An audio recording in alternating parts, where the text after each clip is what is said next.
युवा नेते, दोस्तीच्या दुनियेतील राजा माणूस माननीय श्री अमरबापू चव्हाण यांना वाढदिवसाच्या हार्दिक शुभेच्छा.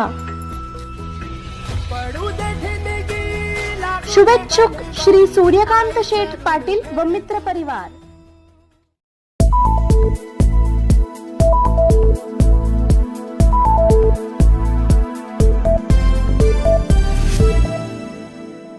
पाऊल पडते पुढे.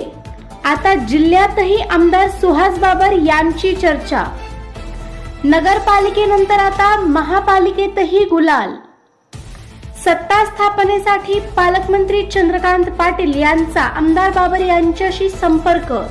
नुकतेच विटा नगरपालिका निवडणुकीमध्ये भरघोस यश मिळवून शिवसेनेचे आमदार सुहास बाबर यांनी आपल्या चाणाक्ष नीतीचे दर्शन घडवले आहे. आमदार बाबर यांचे पाऊल पुढे पडत असल्याचे दिसत आहे.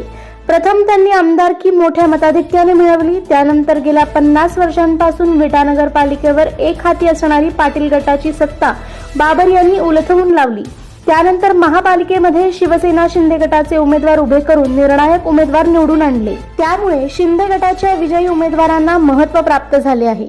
आताच आलेल्या बातमीनुसार आमदार सुहास बाबर यांना पालकमंत्री चंद्रकांत पाटील यांचा फोन आल्याचे बोलले जात आहे.